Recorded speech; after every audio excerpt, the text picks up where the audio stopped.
నమస్కారం ఘంటారావానికి స్వాగతం. హైడ్రా దూకుడుతో చెరువులు నాలాలపై ఇళ్లు నిర్మించుకున్న వారిలో గుబులు రేగుతోంది.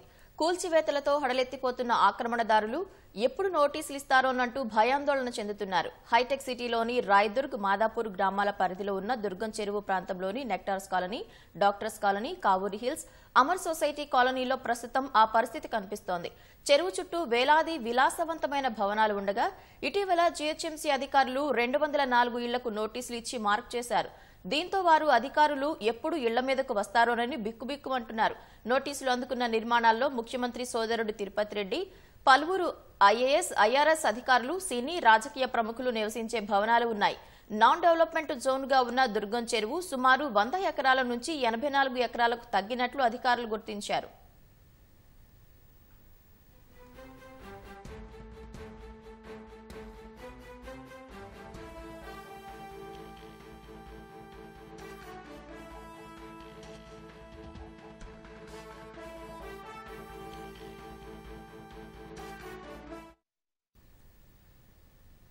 హైడ్రా నోటీసులతో దుర్గం చెరువు వద్ద ఉన్న కాలనీలో స్థానికులు తీవ్ర ఆందోళన వ్యక్తం చేస్తున్నారు. మరింత సమాచారం మా ప్రతినిధి సతీష్ ప్రత్యక్ష ప్రసారం ద్వారా అందిస్తారు.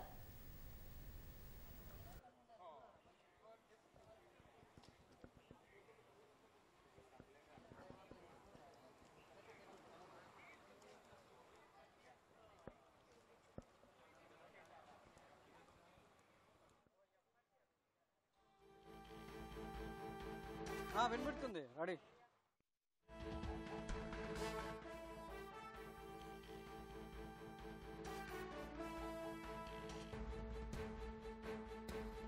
రైట్, రాయదుర్గంకి సంబంధించి ఇక్కడ ఉన్నటువంటి కాలనీ వాసులందరికీ కూడా రెవెన్యూ శాఖ నుంచి నోటీసులు అందాయి. రాయదుర్గం చెరువుకు సంబంధించినటువంటి FTL బఫర్ జోన్లో తమ నిర్మాణాలు నిర్మించుకున్నారు. 30 రోజుల్లో వాటిని తొలగించాలని చెప్పేసి గత నెల రోజుల నుంచి కూడా ఇక్కడ ఉన్నటువంటి దాదాపు 200కు పైగా యజమానులందరికీ కూడా నోటీసులు అందడంతో చాలా యజమానులు ఒక కలవరం మొదలైంది. దీంతో రాయదుర్గం సంబంధించినటువంటి చెరువు పరిసరాల్లో ఉన్నటువంటి 4-5 కాలనీల్లో ఒక ఉద్రిక్తత వాతావరణం అయితే నెలకొంది.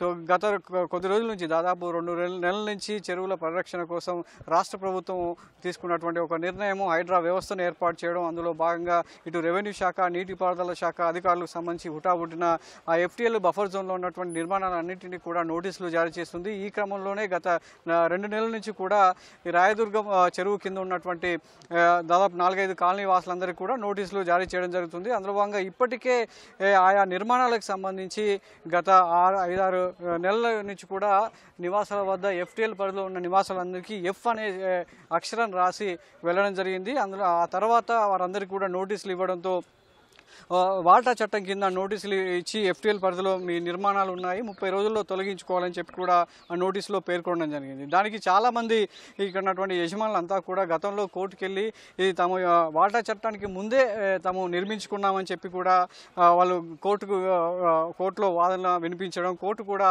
వీళ్ళకి సంబంధించినటువంటి ఆధారాలను రాయదుర్గంకి సంబంధించి FTL లేదా బఫర్ జోన్లో తమ నిర్మాణాలు లేవంటూ ఆధారాలను నిరూపించడంతో కోర్టు కూడా దీనికి సంబంధించి ఎలాంటి నిర్మాణ అధికారులకు సంబంధించి కూడా స్పష్టమైనటువంటి ఆదేశాలు జారీ చేసింది. ఎలాంటి నోటీసులు జారీ చేయవద్దని కూడా సూచించింది.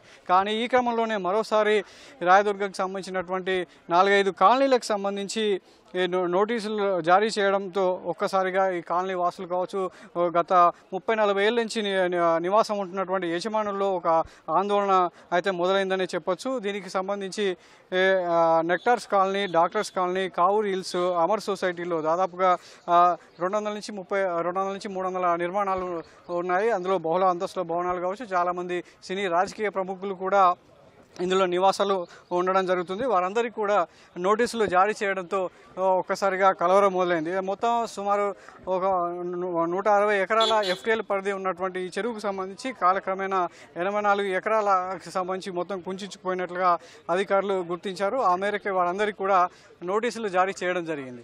అయితే వీళ్ళందరూ కూడా గతంలో న్యాయస్థానాలను ఆశ్రయించి ఒక సామాన్యుడు ఎంతో ఒక చేత్తో ఇల్లు కట్టుకుంటే మరో చేత్తో కూల్చివేసేటువంటి పరిస్థితి వచ్చిందని చెప్పేసి చాలామంది వాపోవడం జరుగుతుంది. అందులో భాగంగా కొంతమందితో మాట్లాడారు. సార్, మీ పేరేంటి, ఎప్పుడు మీరు ఎంతకాలం నుంచి ఇక్కడ నివాసం ఉంటున్నారు? 22 years, sir. More than 22 years. ఇప్పుడు మళ్ళీ రెవెన్యూ అధికారులు మీకు నోటీసులు జారీ చేయడాన్ని ఎలా చూస్తారు? అది wrong sir, it is not correct. ఎందుకంటే we're all legal land holders. 1950s నుంచి కూడా మా కాసరప్ప అనేది కోర్టులో సబ్మిట్ చేశాము. It is private land from the beginning, it is not a tank bed. మాకు మా డెవలపరు 91లో అప్లై చేశాడు, అమర్ సొసైటీ డెవలపర్ 91లో అప్లై, 94, 95లో ఫైనల్ అప్రూవల్ వచ్చింది. ఆ ట్యాంక్ కట్టాకనే వచ్చింది, ఎందుకంటే this part of the rules.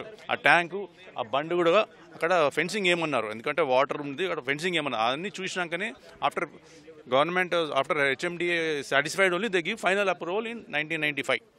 There onwards everybody has gone to అప్పుడు MCH, they have got permissions and built. మీ ఇంటి నిర్మాణం మీద FTLలో ఉన్నాయని చెప్పి F అనే మార్కింగ్ ఎప్పుడు చేశారు, దాని తర్వాత మళ్ళీ నోటీసులు అందాయా, ఇప్పుడు కొత్తగా నోటీసులు ఇచ్చారు? మార్చ్లో వేశారండి F అని. మనం నోటీసు ఒక సెకండ్ నాట్ డేటెడ్ ఉంది, but we're received on 6th, 7th, 8th అట్లా ఒక్కొక్క రోజు వచ్చినాయి, కొందరికి 6th నుంచి వచ్చినాయి. మరి నోటీసుల మీద మీరు ఎలా రియాక్ట్ అవ్వబోతున్నారు? ప్రభుత్వానికి కావచ్చు, న్యాయస్థానంలో సంబంధించి that notice is not correct అండి. దట్ ఇస్ వాల్టా యాక్ట్ కింద వచ్చింది. WALTA was started only in 2002. But మా కాలనీ ఎప్పుడు 91 నుంచి ఉంది కదా, that doesn't apply. Retrospective effect ఉండదు ఎక్కడైనా, ప్రాస్పెక్టివ్ ఎఫెక్ట్ ఉంటుంది. So that we gone to the court, ఆ నోటీస్ సెటిసైడ్ చేశారు, కొందరు వెళ్ళారు, ఇంకా వెళ్తున్నారు. మీ పేరేంటి, మీరు ఎప్పటి నుంచి నివాసం? 2002 నుంచి ఉంటున్నాం ఇక్కడ. సురేష్ గారు, మీకు నోటీసులు అందాయా? నోటీసులో మీకు ఏమైనా సూచించారు? అదే సార్, అందరికి ఒకటే నోటీస్ వచ్చింది, ఏంటంటే ఇది వికెట్ చేయాలని చెప్పి మాకు రెవెన్యూ డిపార్ట్మెంట్, అదే ఒక తహసీల్దార్ నుంచి వచ్చిందండి. మరి మీరేం సమాధానం చెప్తారు? అందరూ సొసైటీ తరఫు నుంచి మేము అందరం వెళ్తున్నాం సార్, రిప్రజెంటేటివ్ ఇస్తున్నారు. అందరం ఒకటేసారి వెళ్ళి లాయర్ని వెళ్ళి కోర్టుకి వెళ్ళి దాన్ని రిక్వెస్ట్ చేస్తున్నాం. దీన్ని లీగల్గా ఉంటున్నాం మేమంతా, అన్ని అప్రూవల్స్ ఉన్నాయి మా దగ్గర. అండ్ ఏది కూడా మేము ఎంకరేజ్ చేయలేదు, ఎక్కడ కూడా ఏం కట్టలేదు, అంతా లీగల్గా కట్టి అన్ని అప్రూవల్స్ ఉన్నాయి, అన్ని మున్సిపల్ ట్యాక్స్ అన్ని కడుతున్నారు ఇక్కడ. మీ పేరు చెప్పండి, మీరు ఎప్పటి నుంచి ఉంటారు? లేదు, మేము ఇక్కడ 25 years అయింది. అంతా 1994లో ఇది అప్రూవల్ వచ్చింది. మేము ఇక్కడనే ఉంటాం, నైబరు. అన్ని పర్మిషన్స్ ఉన్నాయి. ఫస్ట్ టైం వచ్చింది నోటీస్. ఇది మనకు ఇది అప్లికబుల్ కాదు FTLలో. అంటే రాయదుర్గం సంబంధించి FTLలో రాయదుర్గం సార్, మీ పేరేంటి, మీరు ఎప్పటి నుంచి? నా పేరు నరసింహరాజు అండి. మేము 2008 నుంచి ఉంటున్నామండి. అప్పుడు అన్ని అప్రూవల్స్ ఇచ్చున్నారు. అప్రూవల్స్ ఇచ్చిన తర్వాత చేసాం. మనం మార్చిలో వచ్చి GHMC వాళ్ళు నోటీస్ ఇచ్చారు. ఇప్పుడు మళ్ళీ 1 week బ్యాక్ MRO శేర్లింగంపల్లి నుంచి నోటీసులు వచ్చినాయండి. 30 daysలో సంజయ్ చెమ్మని. మేము ఆల్రెడీ ఇండివిజువల్గా ఇచ్చారు, ఇండివిజువల్గా కోర్టుకు వెళ్ళడం జరిగిందండి. నిన్నే కొంతమందికి స్టే ఆర్డర్ కూడా వచ్చిందండి. ఆ నోటీస్ని సస్పెండ్ చేస్తున్నట్టుగా చెప్పారండి. మిగతా వాళ్ళు ఈ రోజు రేపు బెంచ్ మీదకి వెళ్తాయండి. చెరువు పక్కన ఉండడం వల్లే మీకు నోటీసులు అందాయా, లేదంటే ఇప్పుడు ప్రభుత్వం తీసుకున్న నిర్ణయాల్లో భాగంగా మీకు నోటీసులు ఇచ్చారు? లేదండి, చెరువు పక్కన ఉన్నామనేసి నోటీసులు ఇచ్చారండి. FTLలో ఉందనేసి. ఇంతకుముందు అయితే లేదండి. 2022లో హై పవర్ కమిటీ ఇచ్చిన దాంట్లో కూడా FTLలో లేదని క్లియర్గా ఇచ్చారండి. ఇప్పుడు మళ్ళీ నోటీసులు ఇవ్వడం జరిగింది. మేమైతే సానుకూలంగానే ఉంటుందని అనుకుంటున్నామండి. ఇంతమంది 140 మంది ప్లాట్లు ఉన్నాయండి ఇక్కడ. 400 మంది ఫ్యామిలీస్ ఉన్నారండి. ఎక్కువ సీనియర్ సిటిజన్స్ ఉన్నారండి. మీరంతా ఏం చేయబోతున్నారు? కోర్టు నుంచి స్టే ఆర్డర్ తెచ్చుకుంటున్నామండి. కొంతమందికి వచ్చినాయి, ఇప్పుడు కొంతమంది 2 daysలో వస్తాయని ఆశిస్తున్నామండి. ఇలా ఈ కాలనీ వాసులంతా కూడా దాదాపు 4 కాలనీలో దాదాపు 400 కుటుంబాలు కూడా ఉన్నాయి. సో వాళ్ళంతా కూడా కోర్టును ఆశ్రయించి స్టే తెచ్చుకునే ప్రయత్నంలో ఉన్నారు. మరోవైపు ఏకంగా ముఖ్యమంత్రి సోదరుడు తిరుపతి రెడ్డికి సంబంధించినటువంటి నివాసం కూడా ఉంది. గత కొన్నాళ్ళుగా ఇక్కడ అద్దెకు ఉన్నటువంటి ఆయన ఆ భవనాన్ని కొనుగోలు చేసి స్థిర నివాసాన్ని ఏర్పరచుకోవడం జరిగింది. దానికి కూడా నోటీసులు అందినట్టుగా తెలుస్తుంది. అయితే ఆ ఇంటికి సంబంధించి FTLలో ఉందా లేదా అనేది మార్కింగ్ చేశారంటే, మిగతా ఇంటికి సంబంధించి మార్కింగ్ చేసినప్పటికీ తిరుపతి రెడ్డి నివాసానికి సంబంధించి ఎలాంటి నోటీసులు అతికియడం కానీ వాళ్ళకి ఇచ్చినట్టుగా కనిపించడం లేదు. అక్కడ ఉన్నటువంటి భద్రతా సిబ్బంది కూడా మీడియా చిత్రీకరించడానికి చాలా అడ్డంకులు రావద్దని చెప్పేసి కూడా నివారించడం జరిగింది. దీనికి సంబంధించి చాలామంది కూడా ఇక్కడ ఉన్నటువంటి రాయదుర్గానికి సంబంధించినటువంటి నివాసాల్లో FTL పరిధిలో లేవు అంటూ గతంలో ఒక కమిటీ కూడా నివేదిక జారీ చేసింది. దానికి సంబంధించి ఒకసారి చెప్పండి. ఇది లాస్ట్ ఇయర్ కమిటీ వేసారు. దీంట్లో మీరు చూడొచ్చు, chief city planner, joint collection collector Rangareddy వీళ్ళందరూ ఇచ్చారు. దీంట్లో వీళ్ళు క్లియర్ కట్గా ఏం చెప్పారంటే, ఇక్కడ మీకు ఎక్కడ కూడా అమర్ కోఆపరేటివ్ సొసైటీ అనేది FTLలోకి రాలేదు అని చెప్పి మీకు క్లియర్ కట్. ఇక్కడ మీరు చూడండి, అందరు కాల్స్ వస్తాయి, ప్రతి ఒక్కరు ఉన్నారనమాట. This committee is not like small members ఎవరో కాదు, ఇది గవర్నమెంట్ మేడ్ కమిటీ.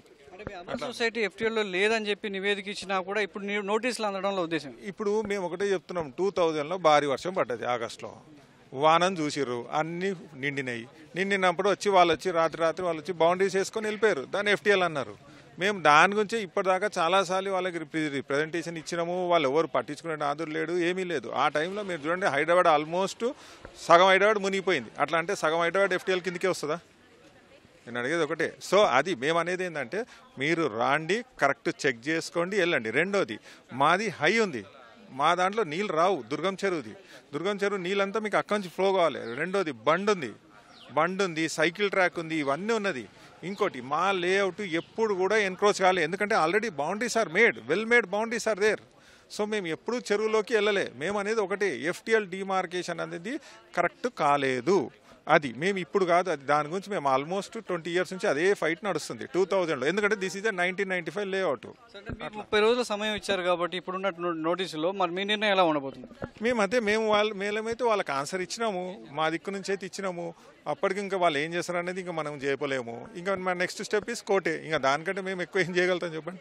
అట్లా ఇది అమర్ సొసైటీకి సంబంధించి రాయదుర్గం చెరువు కింద ఉన్నటువంటి ప్రాంతంలో యజమానులు మాట. అయితే ఇదే కాదు, ఇక్కడ రాయదుర్గం చెరువు FTL బఫర్ జోన్లో ఇచ్చామని వాళ్ళు ఇచ్చినటువంటి నోటీసులే కాకుండా చాలా రోజులుగా, అంటే చాలా ప్రాంతాల్లో ఇప్పుడు నగర పరిధిలో ఉన్నటువంటి చెరువులన్నింటిలో కూడా ఆయా ప్రాంతాల్లో FTL బఫర్ జోన్లో ఉన్నటువంటి నిర్మాణాలు అన్నింటినీ కూడా ఆయా పరిధిలో ఉన్నటువంటి నీటిపారుదల శాఖ కావచ్చు, అదేవిధంగా రెవెన్యూ శాఖ కావచ్చు, GHMC పరిధిలో ఉన్న వాటికి ఆయా జిల్లా పరిధిలో ఉన్నటువంటి అధికారులంతా కూడా నోటీసులు జారీ చేస్తున్నారు. అయితే ప్రత్యేకంగా నీటి వనరుల సంరక్షణ కోసం హైడ్రా ప్రత్యేకంగా దృష్టి సాధించినటువంటి నేపథ్యంలో ఒక్కొక్క సంబంధించినటువంటి శాఖ కూడా తమ పరిధిలో ఉన్నటువంటి గతంలో అనుమతులు ఇచ్చినటువంటి వాటికి మరోసారి నోటీసులు ఇస్తూ వాళ్ళ నుంచి సంజాయి కోరుతుంది. దీని మీద వందల సంఖ్యలో కోర్టు కేసులు నమోదవుతూనే ఉన్నాయి. తాజాగా ఈ అమర్ సొసైటీకి సంబంధించినటువంటి యజమానులంతా కూడా కొంతమంది కోర్టుకు వెళ్ళి స్టేలు తెచ్చుకోవడం జరిగింది, మరికొంతమంది కోర్టు బాట పట్టేందుకంతా కూడా సిద్ధమవుతున్నారు. ఇది ఇక్కడ తాజా పరిస్థితి.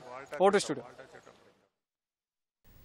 ప్రజా సమస్యల పరిష్కారం కోసం నల్గొండలో రోడ్లు భవనాల శాఖ మంత్రి కోమటిరెడ్డి వెంకటరెడ్డి ప్రజావాణి కార్యక్రమాన్ని నిర్వహించారు.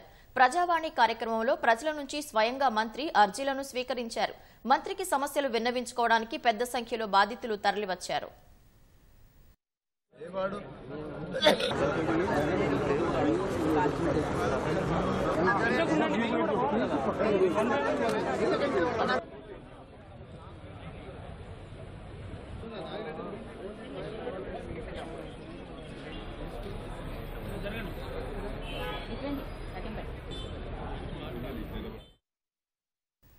నాగార్జున సాగర్ జలాశయానికి వరద ప్రవాహం కొనసాగుతోంది. అప్రమత్తమైన అధికారులు మరోసారి ప్రాజెక్టు 26 క్రస్ట్ గేట్లను ఎత్తి నీటిని దిగువకు విడుదల చేస్తున్నారు. శ్రీశైలం ప్రాజెక్టు నుంచి సాగర్ కు 2,57,000 క్యూసెక్కుల ఇన్ఫ్లో రావడంతో నీటి మట్టం గణనీయంగా పెరిగింది. శ్రీశైలం నుంచి వస్తున్న వరదతో నాగార్జున సాగర్ 26 గేట్లు ఎత్తి 2,10,000 క్యూసెక్కుల నీటిని విడుదల చేస్తున్నారు. సాగర్ కుడి ఎడమ కాల్వలకు నీటి విడుదల కొనసాగుతోంది. సాగర్ మొత్తం నీటి మట్టం 590 అడుగులు కాగా పూర్తి స్థాయిలో నిండింది. నాగార్జున సాగర్ ప్రస్తుత పూర్తి నీటి నిల్వ 312.50 టీఎంసీలుగా ఉంది. నాగార్జున సాగర్ ఇన్ఫ్లో అవుట్ఫ్లో 2,57,000 క్యూసెక్కులు ఉందని అధికారులు తెలిపారు.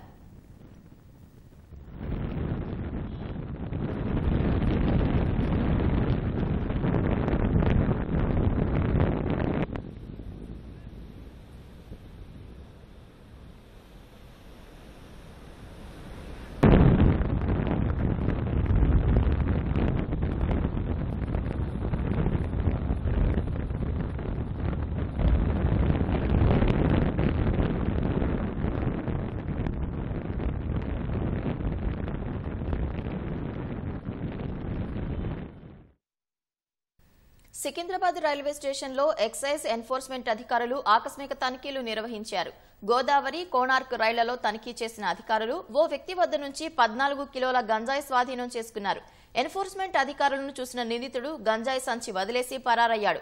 మరో వ్యక్తి వద్ద నుంచి 256 గ్రాముల గంజాయి స్వాధీనం చేసుకున్న అధికారులు స్థానిక పోలీసులకు అప్పగించారు.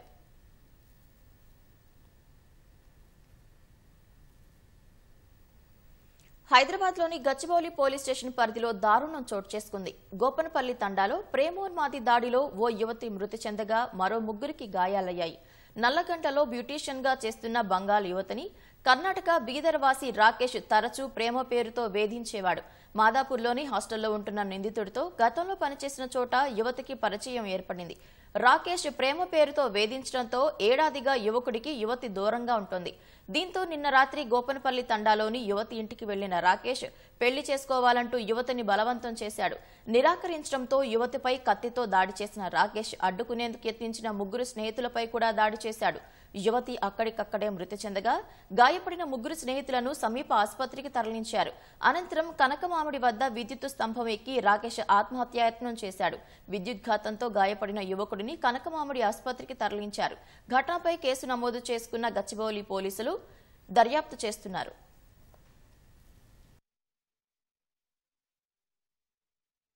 నా తమాంగని ఆమె 26 ఇయర్స్ ఆమె వయసు. ఆమె వెస్ట్ బెంగాల్ చెందింది. ఆమె ఇక్కడ ఒక సెలూన్లో పనిచేస్తుంది. ఆమె పని ఆమెతో పాటు పనిచేసే మరో ముగ్గురుతో కలిసి అక్కడ గోపన్పల్లి తండాలో నివాసం ఉంటుంది. నిన్న రాత్రి అందాజ 11:30 ప్రాంతంలో ఈ రాకేష్ అనే ఆమెతో గతంతో పరిచయం ఉన్న వ్యక్తి నిన్న నైట్ వచ్చి ఆమెతో మాట్లాడదామని చెప్పేసి ఆమెను తీసుకొని గదిలో నుంచి బయటకు తీసుకెళ్లి మాట్లాడి అక్కడ ఆమె మీద దాడి చేయడం జరిగింది. అడ్డుకోబోయిన ఏదైతే రూమ్మేట్స్ ఉన్నారో ఆమె కొలీగ్స్ వాళ్ళకు కూడా గాయాలు కలగడం జరిగింది. దాంట్లో ఇద్దరికి సింపుల్ ఇంజరీస్ అయినా ఒక అమ్మాయికి మాత్రము వీప్ మీద కత్తిపోటు గొడవతో అమ్మాయి ప్రస్తుతం అండర్గోయింగ్ ట్రీట్మెంట్లో ఉన్నారు. ఉదయం 4:30 ప్రాంతంలో అతను కూడా ఆత్మహత్య ప్రయత్నం చేసినట్టు మాకు తెలిసింది.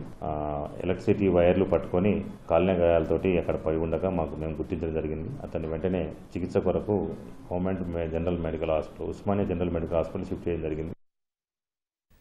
మహబూబ్ నగర్ జిల్లా భూత్పూర్ మండలం తాటికొండ స్టేజ్ సమీపంలో 44వ జాతీయ రహదారిపై ఘోర రోడ్డు ప్రమాదం జరిగింది. ఆగి ఉన్న లారీని కారు ఢీకొట్టడంతో 4 మృతి చెందారు. మరో 4 తీవ్ర గాయాలు అవగా చికిత్స నిమిత్తం మహబూబ్ నగర్ ఆసుపత్రికి తరలించారు.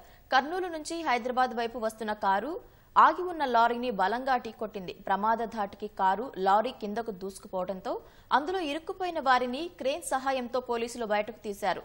తిరుపతి నుంచి హైదరాబాద్కు తిరుగు ప్రయాణంలో వస్తుండగా ప్రమాదం చోటు చేసుకుంది. మృతులు సైదాబాద్కు చెందిన అశోక్, వెంకటరమణ, కెంపురావు, వెంకట రామారావుగా పోలీసులు గుర్తించారు. అతివేగమే ప్రమాదానికి కారణమని తెలిపారు.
తాజాంశాన్ని చూస్తున్నాం. హైడ్రా కూల్చివేతలపై హైకోర్టు వ్యాఖ్యల నేపథ్యంలో సీఎస్ శాంతికుమారి సమావేశమయ్యారు. మరింత సమాచారం మా ప్రతినిధి నాగేశ్వరాచార్యని అడిగి తెలుసుకుందాం. నాగేష్, సీఎస్ శాంతికుమారి సమావేశంలో ప్రధానంగా ఏ అంశాలపై చర్చించనున్నారు? పవిత్ర, ఇటీవల జరుగుతున్నటువంటి కూల్చివేతలపైన పలువురు న్యాయస్థానాన్ని ఆశ్రయిస్తున్నారు. ఈ నేపథ్యంలో రోజు హైకోర్టులో ఏదో ఒక కేసు విచారణ వస్తుంది. కేసు విచారణకు వచ్చిన సందర్భంలో ప్రతి సందర్భంలోనూ హైకోర్టు ఒకటే విషయాన్ని స్పష్టం చేస్తుంది. ఖచ్చితంగా చట్టాన్ని పాటించాలి, నిబంధనల ప్రకారమే నడుచుకోవాలి. ఏ కూల్చివేతమైన విషయంలో అయినా, హైడ్రా అయినా, రెవెన్యూ అయినా, ఎవరైనా సరే నిబంధనలు ఖచ్చితంగా అమలు చేయాల్సిందేనని హైకోర్టు స్పష్టంగా చెప్తుంది. ఈ నేపథ్యంలో సిఎస్ శాంతికుమారి వివిధ శాఖల ఉన్నతాధికారులతో సమావేశం నిర్వహించుతున్నారు. ప్రస్తుతం రాష్ట్రంలో జరుగుతున్నటువంటి ముఖ్యంగా హైదరాబాద్ లో బఫర్ జోన్లు, ఎఫ్టీఎల్ పరిధిలో హైడ్రా కూల్చివేతలు, వాటికి సంబంధించి రెవెన్యూ, ఇరిగేషన్ శాఖలు ఇస్తున్నటువంటి నోటీసులకు సంబంధించిన వివరాలన్నీ కూడా శాంతికుమార్ తెలుసుకుంటున్నారు. చట్టంలో అటు రెవెన్యూ చట్టం కానీ, వాల్టా చట్టం కానీ, ఇరిగేషన్ సంబంధించిన చట్టాలు ఏ చట్టాన్ని ఏ సందర్భంలో ఉపయోగించాలి, అదేవిధంగా న్యాయపరమైన చిక్కులు రాకుండా ఏ విధంగా వ్యవహరించాలి. ఇటు లీగల్ టీం కానీ ఇటు అధికారులు కానీ కలిసి నిబంధనల ప్రకారమే ఖచ్చితంగా వ్యవహరించాలి. అయితే ఎక్కడ కూడా ఆక్రమణలను కబ్జాలను మాత్రం ప్రోత్సహించలేదు. అదే సందర్భంలో ఖచ్చితంగా నిబంధనలను చట్టాలను పాటిస్తూ న్యాయస్థానం చేస్తున్నటువంటి వ్యాఖ్యలను సూచనలను కూడా పరిగణలోకి తీసుకుంటూ దీనికి సంబంధించిన ప్రక్రియ ఆక్రమణల తొలగింపు ప్రక్రియ ఏ విధంగా ముందుకు నడవాలనే విషయం పైన సిఎస్ అధికారులతో చర్చిస్తున్నారు. రెవెన్యూ అధికారులు, హైదరాబాద్, జిహెచ్ఎంసీ, హెచ్ఎండిఏ, ఇరిగేషన్ వివిధ శాఖలకు సంబంధించిన ఉన్నతాధికారులందరూ హాజరయ్యారు. అదేవిధంగా ప్రధానంగా కూల్చివేతలు జరుగుతున్నటువంటి హైదరాబాద్, రంగారెడ్డి, మేడ్చల్, సంగారెడ్డి జిల్లాల కలెక్టర్లు కూడా ఈ సమావేశానికి హాజరయ్యారు. సమావేశంలో అన్ని కోణాల్లో చర్చించి ఇప్పుడున్నటువంటి ఏ చట్టాలు ఏ నిబంధనలు దీనికి పాటిస్తున్నారు, అదేవిధంగా హైకోర్టులో వస్తున్నటువంటి అభ్యంతరాలు ఏంటి, వాటన్నింటినీ క్రోడీకరించి వాటి తదుపరి ఒక దిశానిర్దేశం చేసే అవకాశం ఉంది. దానికి సంబంధించి ఒక స్పష్టమైన మార్గదర్శకాలను కూడా రూపొందించే అవకాశాలు ఉన్నాయి. ధన్యవాదాలు నాగేశ్వరాచారి.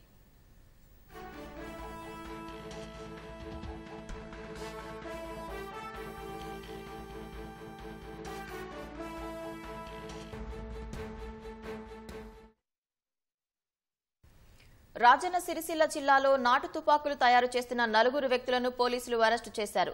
గంభీరావుపేట మండలం గజసింగవరంకు చెందిన రాయలింగు శంకర్ అనే వ్యక్తి నాటు తుపాకులు తయారు చేసి అడవి జంతువులను వేటాడే వారికి అమ్ముతున్నట్లు పోలీసులు గుర్తించారు.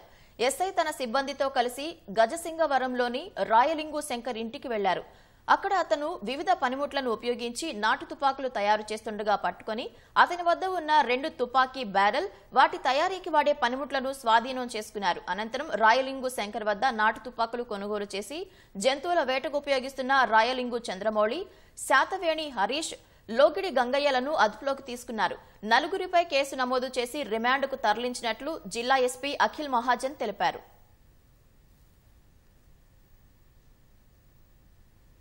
హైదరాబాద్ కేపీహెచ్పీలో ఓ స్విగ్గీ డెలివరీ బాయ్ తన ద్విచక్ర వాహనంలో పాము ఉందని భయపడి వాహనాన్ని పార్టులుగా విడదీశాడు.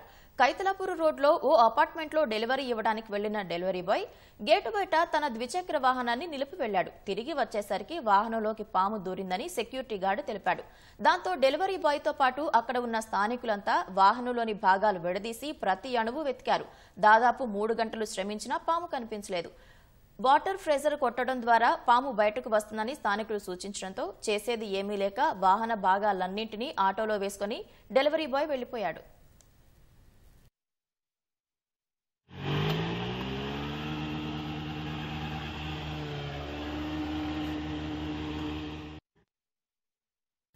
రాష్ట్ర వైద్య విధాన పరిషత్ కమిషనర్ డాక్టర్ అజయ్ గాంధీ ఆసుపత్రిని సందర్శించారు. రాష్ట్రంలో విష జ్వరాలపై ప్రభుత్వం అప్రమత్తమైందని, కేసుల కట్టడిపై దృష్టి సారించినట్లు పేర్కొన్నారు.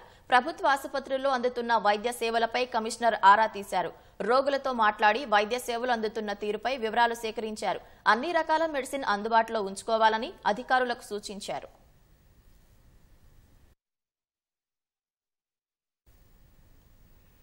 పెద్దపల్లి జిల్లా కాల్వ శ్రీరాంపూర్ మండలంలోని పాండవలంక జలపాతం పర్యాటకులను మంత్రముగ్ధులను చేస్తోంది. ఆకుపచ్చటి తివాచి పరిచినటువంటి కొండలు, అందులో నుంచి జాలువారుతున్న జలపాతాన్ని చూసి పర్యాటకులు కేరింతలతో సందడి చేస్తున్నారు. వెన్నంపల్లి గ్రామ శివారులోని రామగిరి కిల్లా గుట్టలకు ఆనుకొని ఉన్న ఈ పాండవలంక జలపాతం ఎంతో ప్రసిద్ధిగాంచింది. పాండవులు అరణ్యవాసం చేసిన సమయంలో ఇక్కడ కొంతకాలం నివాసం ఉన్నట్లు ఆనవాళ్లు ఉన్నాయని స్థానికులు చెబుతున్నారు.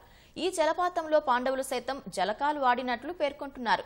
ప్రస్తుతం వర్షాలు కురుస్తుండటంతో జలపాతం కొండల్లో నుంచి కిందికి దూకుతుండటంతో పర్యాటకుల తాకిడి పెరిగింది. కానీ జలపాతానికి వచ్చేందుకు రహదారి మార్గం లేకపోవడంతో తీవ్ర ఇబ్బందులు పడాల్సి వస్తుందని సందర్శకులు చెబుతున్నారు. ప్రభుత్వం చొరవ తీసుకుని సరైన రోడ్డు మార్గం వేయడంతో పాటు ప్రాంతాన్ని పెద్ద పర్యాటక కేంద్రంగా తీర్చిదిద్దాలని కోరుతున్నారు.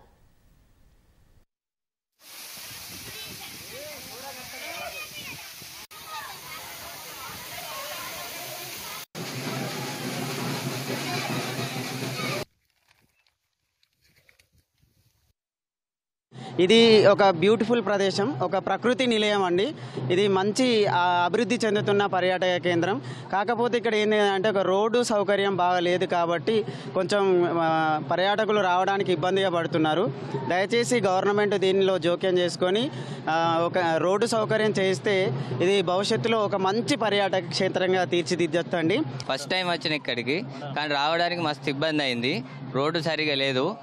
ఇప్పుడు ఇక్కడ చూస్తేనేమో మస్తు ఫుల్ జనాలు ఉన్నారు. మంచి బ్రహ్మాండంగా జరుగుతుంది. చుట్టూ ప్రకృతి ఉన్నది, కొండలు ఇవన్నీ చాలా ఆనందంగా ఉన్నది. మంచిగా వాటర్ ఫాల్ ఉన్నది. ఇక్కడ పాండవ లంక అని అంటారు. ఇక్కడ మాకు వాళ్ళు చెప్తే మేము ఇక్కడికి వచ్చినాం చూడడానికి. చాలా బ్రహ్మాండంగా ఉంది, కానీ రోడ్డు మాత్రం లేదు. గవర్నమెంట్ కొంచెం చొరవ తీసుకొని దీన్ని కొద్దిగా డెవలప్ చేస్తే అద్భుతంగా ఉంటుంది. క్యూఆర్ కోడ్ ఇప్పుడు ఎక్కడ చూసినా ఇదే కనిపిస్తోంది, వినిపిస్తోంది. దుకాణంలో ఏదైనా కొనాలంటే స్కాన్ చేసి పే చేయి అనే పరిస్థితి. ఈ ఆధునిక సాంకేతికతను ఒక డబ్బుల విషయంలోనే కాదు, విజ్ఞానం అందించేందుకు కూడా వినియోగిస్తున్నారు. హైదరాబాద్లోని అనేక ప్రాంతాల్లో సుందరీకరణ పనుల్లో భాగంగా దేశానికి వన్నె తెచ్చిన నేతల చిత్రాలను గీయించి వాటిపై క్యూఆర్ కోడ్లు ఏర్పాటు చేశారు. మరి ఈ క్యూఆర్ కోడ్లు అక్కడ ఎందుకు, వాటి వల్ల ఉపయోగం ఏంటో ఇప్పుడు చూద్దాం.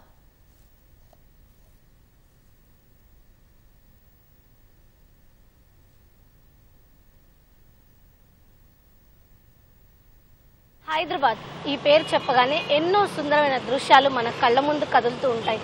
చార్మినార్, అదేవిధంగా అనేక రకాలైనటువంటి షాపింగ్ వీధులు కావచ్చు, అనేక రకాలైనటువంటి పార్కులు కావచ్చు, ఇలా ఉల్లాసంగా గడపడానికి కావచ్చు, అదేవిధంగా పర్యాటకానికి కావచ్చు, అనేక రకాలైన స్థలాలు గుర్తొస్తుంటాయి.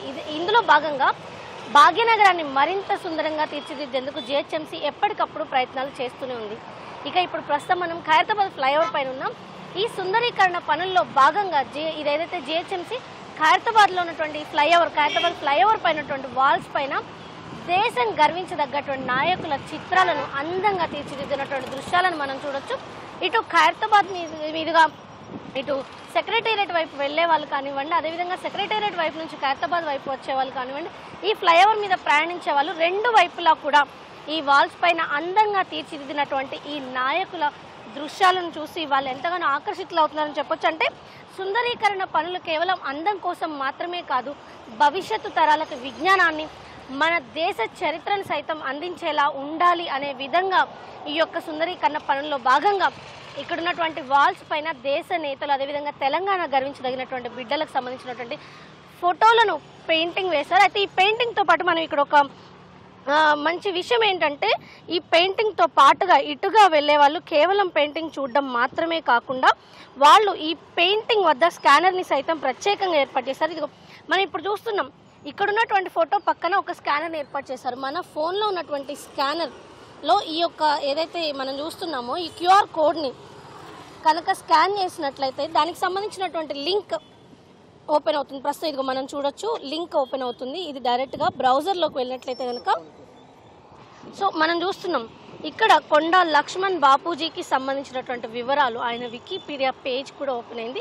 అయితే ఇందులో చూసినట్లయితే కనుక ఆయన ఎక్కడ పుట్టారు, ఎప్పుడు పుట్టారు, అదేవిధంగా ఆయన జీవితం ఎలా గడిచింది, తొలినాటి జీవితం ఏంటి, ఆయన కెరీర్ ఏంటి, ఆయనకు వచ్చినటువంటి గుర్తింపులు ఏంటి, వ్యక్తిగత జీవితం ఏంటి, ఇలా ఆయన దేశం కోసం చేసినటువంటి సేవ కావచ్చు, అదేవిధంగా ఉద్యమంలో ఆయన ఎలాంటి పాత్ర పోషించారనే వివరాలు కావచ్చు, మొత్తం ఆ నాయకుడికి సంబంధించిన పూర్తి వివరాలను తెలియజేసే విధంగా ఈ క్యూఆర్ కోడ్లను అయితే ఏర్పాటు చేయడం అనేది చాలా మంచి విషయం అని చెప్పొచ్చు. ఎందుకంటే ఇటుగా వెళ్ళే వాళ్ళు కేవలం అందంగా ఉన్నాయి, ఈ బొమ్మలు ఎవరివి అని చూడడం మాత్రమే కాకుండా వాళ్ళు ఏం చేశారు, మన దేశ చరిత్రలో వాళ్ళ పాత్ర ఏంటి అన్న వివరాలను తెలియజేసే విధంగా ఏర్పాటు చేసినటువంటి ఈ క్యూఆర్ కోడ్స్ ఏవైతే ఉన్నాయో అవి నిజంగా ఇటువైపు వచ్చే వారందరినీ కూడా ఆకర్షిస్తున్నాయని చెప్పొచ్చు. చాలా సులభంగా కేవలం 1 సెకండ్లోనే క్యూఆర్ కోడ్ని స్కాన్ చేసి వాళ్ళకి సంబంధించినటువంటి పూర్తి వివరాలు తెలియజేసేందుకు వీలుగా ఏర్పాటు చేసినటువంటి ఈ ఏదైతే ఛాయాచిత్రాలు ఉన్నాయో ఇక్కడ ఉన్నటువంటి ఈ పెయింటింగ్స్ అన్నిటికి సంబంధించినటువంటి, అంటే అటువైపు చూసినట్లయితే కనుక భగత్ సింగ్ కావచ్చు, అదేవిధంగా నెహ్రూ, అనేక రకాలైనటువంటి దేశవ్యాప్తంగా అంటే స్వతంత్ర పోరాటంలో కీలక పాత్ర పోషించిన నేతలు. ఇటువైపు చూసినట్లయితే కనుక తెలంగాణలో ఉన్నటువంటి స్వాతంత్ర ఉద్యమంలో పాత్ర పోషించినటువంటి తెలంగాణకు సంబంధించినటువంటి మహనీయులకు సంబంధించినటువంటి చిత్రాలన్నీ కూడా ఈ ఖైరతాబాద్ ఫ్లైఓవర్ పైన కనువిందు చేయడమే కాదు, మన దేశ చరిత్రని, అదేవిధంగా భారతదేశంలో ఈ యొక్క స్వాతంత్ర ఉద్యమంలో కీలక పాత్ర పోషించినటువంటి వారి వివరాలను తెలియజేసే వినోదంతో పాటు విజ్ఞానంతో కూడినటువంటి ఈ యొక్క జిహెచ్ఎంసీ సుందరీకరణ పనులనేవి ఎంతగానో ఆకట్టుకున్నాయని చెప్పొచ్చు. కెమెరా పర్సన్ ప్రేమ్తో రమ్య, ఈటీవీ న్యూస్, హైదరాబాద్. జాతీయ క్రీడా దినోత్సవం సందర్భంగా హాకీ దిగ్గజం మేజర్ ధ్యాన్ చంద్ కు ప్రధాని నరేంద్ర మోదీ నివాళులు అర్పించారు. క్రీడలను ప్రోత్సహించి మరింత మంది యువత క్రీడల్లో రాణించేలా చూసేందుకు తమ ప్రభుత్వం కట్టుబడి ఉందని తెలిపారు. దేశం కోసం క్రీడల్లో పాల్గొన్న ఆటగాళ్లందరికీ ఆయన అభినందనలు తెలిపారు. మేజర్ ధ్యాన్ చంద్ జయంతి సందర్భంగా ఏటా ఆగస్టు 29న జాతీయ క్రీడా దినోత్సవాన్ని నిర్వహిస్తున్నారు. ఢిల్లీలోని మేజర్ ధ్యాన్ చంద్ స్టేడియంలో ధ్యాన్ చంద్ విగ్రహానికి కేంద్ర క్రీడల శాఖ మంత్రి మనసుఖ్ మాండవీయ నివాళులు అర్పించారు. క్రీడలతో ప్రజలు బలంగా, ఆరోగ్యంగా ఉంటారన్న కేంద్ర మంత్రి ఆరోగ్యవంతమైన సమాజంతోనే దేశ ప్రగతి సాధ్యమని చెప్పారు. 2047 నాటికి వికసిత భారత్ లక్ష్యాన్ని సాధించడానికి దేశ ప్రజలు ఆరోగ్యంగా ఉండడం ముఖ్యమని మాండవీయ వ్యాఖ్యానించారు. జమ్మూ కశ్మీర్ కుప్వారా జిల్లాలోని నియంత్రణ రేఖ ఎల్ఓసి వెంబడి 2 వేర్వేరు చొరబాటు ప్రయత్నాలను భగ్నం చేసినట్లు సైన్యం ప్రకటించింది. ఈ ఘటనలో 3 ఉగ్రవాదులు హతమైనట్లు భావిస్తున్నామని తెలిపింది. నిఘా వర్గాల సమాచారంతో ముష్కర మూకల కోసం అర్ధరాత్రి తర్వాత మాచల్, తంగ్దర్ ప్రాంతాల్లో పోలీసులతో కలిసి గాలింపు చేపట్టినట్లు సైన్యం వెల్లడించింది. మాచల్ వద్ద అనుమానాస్పద కదలికలు గమనించిన బలగాలు కాల్పులు జరపగా 2 ఉగ్రవాదులు హతమైనట్లు తెలుస్తోందని చినార్ కాప్స్ సైనిక విభాగం తెలిపింది. తంగ్దర్ ప్రాంతంలో నియంత్రణ రేఖ వెంబడి జరిగిన మరో గాలింపు చర్యలో మరో ఉగ్రవాది హతమైనట్లు భావిస్తున్నామని పేర్కొంది. మాచల్, తంగ్దర్ ప్రాంతాల్లో గాలింపు చర్యలు కొనసాగుతున్నాయని పేర్కొంది. రాజౌరి జిల్లా ఖేరా, మొహరా, లతి, దంతాల ప్రాంతాల్లో గాలింపు చర్యలు చేపట్టిన బలగాలపై ఒక ఉగ్రవాది కాల్పులు జరిపి పరారయ్యాడు. అతడి కోసం పోలీసులు, సైన్యం గాలింపు చేపట్టాయి. నిర్బంధ తనిఖీలు చేస్తున్నాయి. బుధవారం రాత్రి నుంచి ఉదయం వరకు కురిసిన వర్షానికి దేశ రాజధాని ఢిల్లీలో రహదారులపైకి నీరు చేరింది. మొహరౌలి, బదర్పూర్ రోడ్, కంటోన్మెంట్లోని పరేడ్ రోడ్, ధౌలా కుబాం మార్గాల్లో రోడ్లపై నీరు చేరి రాకపోకలకు అంతరాయం కలుగుతోంది. వర్షపు నీటి కారణంగా హస్తినలో అనేక చోట్ల ట్రాఫిక్ నెమ్మదించింది. వాహనదారులు తీవ్ర ఇబ్బందులు పడుతున్నారు. కంటోన్మెంట్లోని పరేడ్ రోడ్ అండర్ పాస్ వరద నీటితో నిండిపోయింది.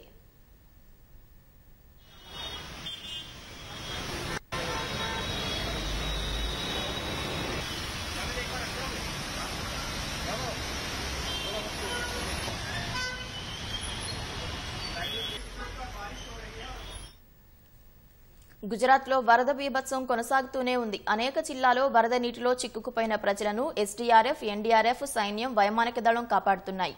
గుజరాత్ ప్రభుత్వ విజ్ఞప్తి మేరకు 6 పటాలాల సైన్యం సహాయ చర్యల్లో పాల్గొంటోంది. దేవభూమి ద్వారక్లోని కళ్యాణ్పూర్ తాలూకాలో వరద నీటిలో ఇంటిపై చిక్కుకుపోయిన 4గురిని వాయుసేన హెలికాప్టర్ సాయంతో కాపాడింది. గుజరాత్లో వర్షాలు, వరదలకు సంబంధించి ఇప్పటి వరకు 26 మంది ప్రాణాలు కోల్పోయారు. 18,000 మందికి పైగా ప్రజలను సురక్షిత ప్రాంతాలకు తరలించారు. జామ్నగర్లో రంజిత్ సాగర్ డ్యాం పూర్తిగా నిండిపోయి పొంగి పొర్లుతోంది. 29 అడుగుల ఎత్తైన డ్యాం నుంచి నీరంతా కిందకు దూకుతోంది. మరోసారి గుజరాత్ సీఎంకు ఫోన్ చేసిన ప్రధాని నరేంద్ర మోదీ వరద పరిస్థితిపై ఆరా తీశారు. సహాయ చర్యలు జరుగుతున్న తీరును అడిగి తెలుసుకున్నారు. విశ్వమిత్రి నది పొంగటంతో వడోదర జలదిగ్బంధం కావడంపై ఆయన విచారం వ్యక్తం చేశారు. వరద ప్రభావిత ప్రాంతాల్లో అంటువ్యాధుల ముప్పు పొంచి ఉన్నందున సత్వర చర్యలు తీసుకోవాలని గుజరాత్ సీఎంకు ప్రధాని మోదీ సూచించారు. తగిన సాయం చేస్తామని ప్రధాని హామీ ఇచ్చారని సీఎం భూపేంద్ర పటేల్ ఎక్స్లో పోస్టు చేశారు.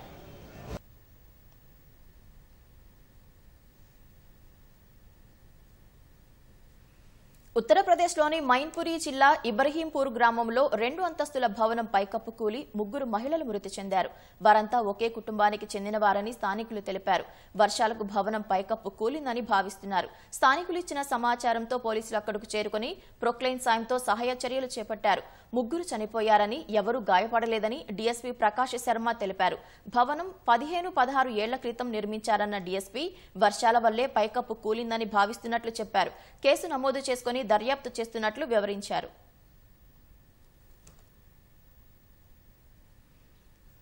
సైబర్ నేరాల్లో దోచేసిన డబ్బును క్రిప్టో కరెన్సీ రూపంలో దేశం దాటిస్తూ ఆర్థిక వ్యవస్థను దెబ్బతీసే నేరగాళ్లు పెరిగిపోయారు. కాసులకు కక్కుర్తిపడి సైబర్ కేటుగాళ్లకు కొందరు బ్యాంకు ఖాతాలను సమకూరుస్తున్నారు. ఇందుకోసం హైదరాబాద్ పాత బస్తీకి చెందిన క్యాబ్, ఆటో డ్రైవర్లను పావులుగా వాడుకుంటున్నారు. సైబర్ నేరగాళ్లతో బ్యాంకు మేనేజర్ కుమ్మక్కు కావడం కలకలం రేపుతోంది. సైబర్ నేరాల్లో పోలీసులు ఎంతమంది నిందితుల్ని అరెస్టు చేస్తున్నా డబ్బుల రికవరీ రేటు మాత్రం అంతంత మాత్రంగానే ఉంటోంది. ఇందుకు ప్రధాన కారణం బాధితులు పోగొట్టుకున్న సొమ్ము గంటల వ్యవధిలోనే ఇతర ఖాతాల్లోకి మళ్లుతోంది. ఆ తర్వాత క్రిప్టో కరెన్సీగా మారిపోతోంది. డబ్బుల రికవరీలో పోలీసులు ఏం చేయలేకపోతున్నారు.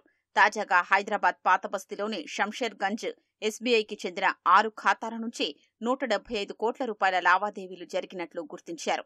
ఈ డబ్బంతా క్రిప్టో రూపంలో చైనాకు తరలిపోయినట్లు దర్యాప్తులో తేల్చారు. 4 నిందితుల్ని అరెస్ట్ చేశారు. దుబాయ్లో ఉన్న ప్రధాన నిందితుడు చైనా సహా ఇతర దేశాల నేరగాళ్లతో చేతులు కలిపి డబ్బును క్రిప్టోగా మార్చి తరలిస్తున్నట్లు సైబర్ సెక్యూరిటీ దర్యాప్తులో వెలుగులోకొచ్చింది.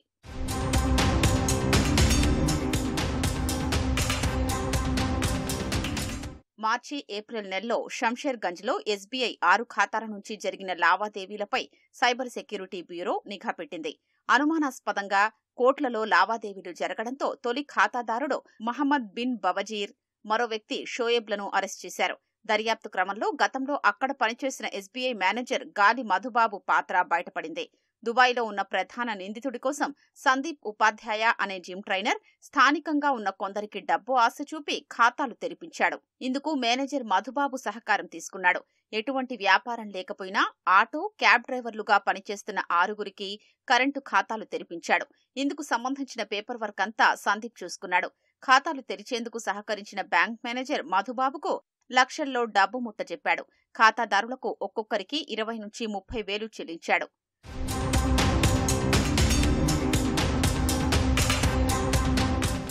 మరో నిందితుడు షోయబ్ చెక్ బుక్కులపై ఖాతాదారుల సంతకాలు చేయించుకుని తీసుకున్నాడు. ఖాతాల వివరాల్ని దుబాయ్లో ఉన్న అహ్మద్కు పంపాడు. చైనా, కాంబోడియా కోసం పనిచేస్తున్న కాల్ సెంటర్లకు అహ్మద్ ఆ ఖాతాల్ని ఇస్తున్నాడు. సైబర్ నేరాల ద్వారా ఖాతాల్లో పడిన సొమ్మును షోయబ్ ద్వారా విత్డ్రా చేయించి హవాలా ద్వారా అహ్మద్ డబ్బులు తీసుకుంటున్నట్లు సైబర్ పోలీసులు గుర్తించారు. కమిషన్ ఒప్పందం మేరకు ఈ డబ్బును క్రిప్టోగా మార్చి సైబర్ నేరగాళ్లకు పంపిస్తున్నాడు. కాగా ఈ కేసులో ఇప్పటివరకు శంషేర్గంజ్ ఎస్బీఐ మాజీ మేనేజర్ గాలి మధుబాబు, ఖాతాదారుడు బిన్ అహ్మద్ బవజీర్, దుబాయ్లో ఉన్న ప్రధాన నిందితుడికి సహకరిస్తున్న సందీప్ ఉపాధ్యాయ, షోయబ్లను అరెస్ట్ చేశారు. పరారీలో ఉన్న మరో 8 మంది కోసం పోలీసులు గాలిస్తున్నారు.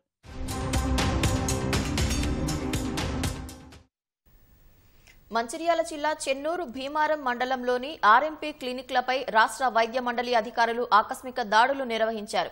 తనిఖీల్లో పలువురు నకిలీ వైద్యులను గుర్తించిన అధికారులు పెద్ద సంఖ్యలో రోగులకు యాంటీబయోటిక్స్, నొప్పి మందులు, ఫ్లూయిడ్స్, ఇతర హైడ్రోస్ మందులు ఇస్తున్నట్లు తెలిపారు. వైద్యులుగా పేర్కొంటూ అనుసంధానంగా మెడికల్ షాపులు, డయాగ్నోస్టిక్ సెంటర్లు కూడా పెట్టుకున్నట్లు గుర్తించారు. నకిలీ వైద్యుల పట్ల ప్రజలు అప్రమత్తంగా ఉండాలని, అర్హత కలిగిన వైద్యుల వద్దకు మాత్రమే వెళ్లాలని అధికారులు సూచించారు.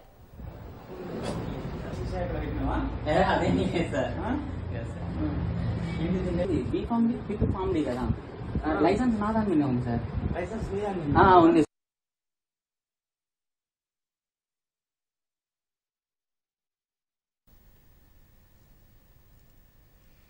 కోల్కతా హత్యాచార ఘటన నేపథ్యంలో వైద్యుల భద్రతకు సంబంధించి కేంద్రం రాష్ట్రాలకు కొన్ని సూచనలు చేసింది. ఆరోగ్య సిబ్బందిపై దాడులకు పాల్పడితే బాధ్యులకు విధించే శిక్షల వివరాలను ఆసుపత్రి ప్రాంగణంలో ప్రదర్శించాలని పేర్కొంది. జిల్లా ఆసుపత్రుల్లో సెక్యూరిటీ ఆడిట్తో పాటు రాత్రివేళ పెట్రోలింగ్ నిర్వహించాలని నిర్దేశించింది. పెద్ద ఆసుపత్రుల్లో కంట్రోల్ రూమ్ల ఏర్పాటు చేయడంతో పాటు నిరంతరం సీసీటీవీల పర్యవేక్షణ జరగాలని కేంద్రం సూచించింది. పని ప్రదేశాల్లో వైద్యుల భద్రతా ప్రోటోకాల్ను నేషనల్ టాస్క్ ఫోర్స్ కమిటీ రూపొందించేలోపు ఈ అంశంపై కేంద్రం రాష్ట్రాలకు కొన్ని సూచనలు చేసింది. సుప్రీంకోర్టు ఆదేశాల మేరకు మార్గదర్శకాలు జారీ చేసింది. ఈ మేరకు కేంద్ర ఆరోగ్య శాఖ కార్యదర్శి అపూర్వ చంద్ర ఆరోగ్య సిబ్బంది భద్రతకు తీసుకోవాల్సిన చర్యలపై రాష్ట్రాల్లోని ప్రభుత్వ ప్రధాన కార్యదర్శులు, డీజీపీలకు లేఖ రాశారు. ఆరోగ్య సిబ్బందిపై దాడులకు పాల్పడితే బాధ్యులకు విధించే శిక్షల వివరాల్ని ఆసుపత్రి ప్రాంగణంలో ప్రదర్శించాలని సూచించారు. ఆసుపత్రుల్లోని కీలక ప్రదేశాల్లో సాధారణ ప్రజలు, రోగుల బంధువుల కదలికలపై నియంత్రణ ఉంచడంతో పాటు విజిటర్ పాస్ పాలసీని కఠినంగా అమలు చేయాలని సూచించారు. ఆసుపత్రుల్లో హింసాత్మక ఘటనల నియంత్రణ, వైద్యుల భద్రతకు అమలు చేయాల్సిన వ్యూహాల కోసం సీనియర్ వైద్యులు, పాలనాధికారులతో కమిటీలు ఏర్పాటు చేసుకోవాలని కేంద్రం పేర్కొంది. రాత్రి వేళల్లో క్యాంపస్లో ఒక ప్రదేశం నుంచి మరో ప్రదేశానికి రెసిడెంట్ డాక్టర్లు, నర్సులు సురక్షితంగా వెళ్లేందుకు అవసరమైన సదుపాయాలు కల్పించాలని నిర్దేశించింది.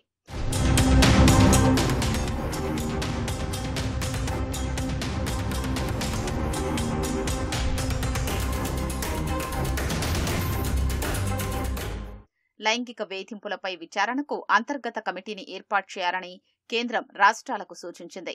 క్యాంపస్లోని ప్రతి చోట సీసీటీవీ కెమెరాలు పనిచేసేలా చూడడంతో పాటు వాటిని నిరంతరం పర్యవేక్షించాలని పేర్కొంది. సీసీటీవీ డేటాను భద్రపర్చాలని తెలిపింది. జిల్లా ఆసుపత్రుల్లో సెక్యూరిటీ ఆడిట్ నిర్వహించడంతో పాటు రాత్రివేళ పెట్రోలింగ్ నిర్వహించాలని నిర్దేశించింది. పెద్దాసుపత్రుల్లో కంట్రోల్ రూమ్లను ఏర్పాటు చేయడంతో పాటు నిరంతరం సీసీటీవీల్ని పర్యవేక్షించాలని సూచించింది. ఆసుపత్రిని స్థానిక పోలీస్ స్టేషన్కు అనుసంధానం చేయాలని కేంద్రం పేర్కొంది. బోధనాసుపత్రుల్లో కలెక్టర్లు, ఎస్పీలు, ఆసుపత్రి యంత్రాంగం సంయుక్తంగా సెక్యూరిటీ ఆడిట్ నిర్వహించాలని నిర్దేశించింది. మౌలిక వసతుల కొరత, భద్రతాపరమైన లోపాలు ఉంటే వెంటనే తగిన చర్యలు తీసుకోవాలని నిర్దేశించింది. భద్రత కోసం నియమించుకున్న వారితో పాటు మిగతా సిబ్బందిని పర్యవేక్షించాలని పేర్కొంది. కాంట్రాక్టు భద్రతా సిబ్బందికి తమ సామర్థ్యాల్ని పెంచుకునేందుకు శిక్షణ ఇప్పించాలని కేంద్రం రాష్ట్రాలకు సూచించింది.